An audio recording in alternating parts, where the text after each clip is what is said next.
আসসালামু আলাইকুম। তোমরা যারা নার্সিং কি পরীক্ষা দিবে, বিশেষ করে যারা মানবিক কি পরীক্ষা দিবে, তারা কিভাবে সাধারণ জ্ঞান পড়বে এবং সাধারণ বিজ্ঞান কিভাবে পড়বে সেটা নিয়ে অনেক কনফিউজে থাকো।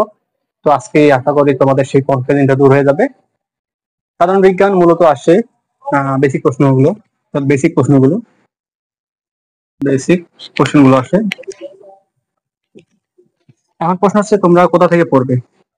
এখন সাধারণ বিজ্ঞান মূলত আসে যে আমরা যে 9, 10, ক্লাস 8 বা ইন্টারমিডিয়েট যাই হোক, যেখানে মানে যে বিজ্ঞানের যে মূল মূল টপিক গুলো সেগুলোর বেসিক প্রশ্নগুলো সাধারণ বিজ্ঞানে আসে। এবং তোমরা যদি মূলত এমপি 3 এমপি 3 সিরিজের সাধারণ বিজ্ঞান বইটি পড়ো,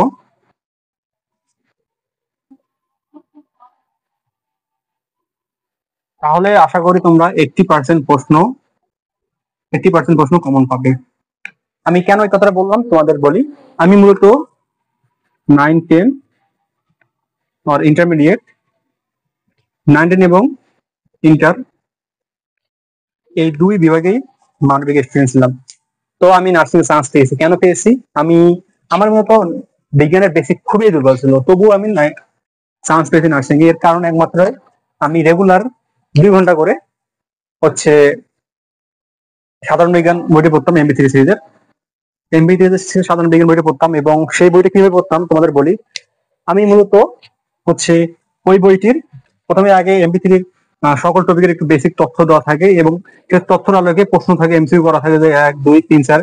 এবং এমসিকিউ গুলো বিসিএস, ইউনিভার্সিটি ইউনিভার্সিটি এবং হচ্ছে চাকরির প্রশ্নগুলো দেওয়া থাকে। তোমরা কোনগুলো পড়বা? তোমরা মূলত পড়বা যে এই উপরে যে পড়াগুলো সেগুলো হালকা রিডিং করার পর বিসিএস, চাকরি এবং ইউনিভার্সিটির যে প্রশ্নগুলো থাকে সেগুলোর এমসিকিউ গুলা বারবার আচ্ছা প্রথমে একবার উত্তর দেখে পড়বা। উত্তর দেখে পড়ার পর তারপর বারবার হচ্ছে না দেখে পড়বা, যাতে করে হবে কি তোমাদের ওই প্রশ্নগুলো সম্পর্কে যথেষ্ট আইডিয়া চলে আসবে। এরপর যাতে তোমরা ওই বইটি যদি 3 থেকে 4 বার রিভাইজ করো, তাহলে তোমরা তোমাদের নার্সিং এর ভর্তি পরীক্ষায়, বিশেষ করে ডিপ্লোমা এবং হচ্ছে মিডওয়াইফারি, তোমরা 80% প্রশ্ন কমন পাবে।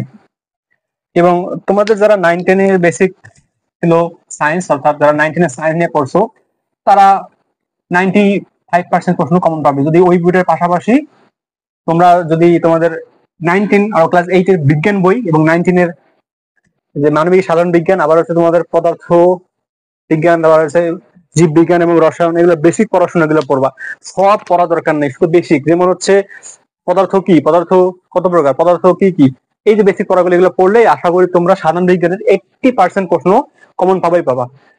আর তোমরা যদি সাধারণ জ্ঞানের 80% প্রশ্ন কমন পাও, অর্থাৎ সাধারণ জ্ঞান 30-এর মধ্যে যদি 80% হয়, ধরো তোমার 25 কাট করতে পারো, এবং তাহলে তোমার তোমার চান্স পাওয়ার সম্ভাবনা অনেক অনেক অনেক বেশি। কারণ দেখো, বাংলা, ইংলিশ, সাধারণ জ্ঞান এগুলো সবাই পাবে, কিন্তু এবং নার্সিং এ বাদ করে কি কারণে? এক আছে গণিত, এবং 2 নম্বর হচ্ছে সাধারণ বিজ্ঞানের প্রশ্ন না করার কারণে বাদ করে যায়। কারণ তোমরা যদি এই আমি যেভাবে বললাম এভাবে যদি পড়তে পারো, ইনশাআল্লাহ তোমরা নার্সিং চান্স পাবে এবং তোমরা তোমাদের নার্সের স্বপ্ন পূরণ হয়ে যাবে। তো ধন্যবাদ সবাইকে।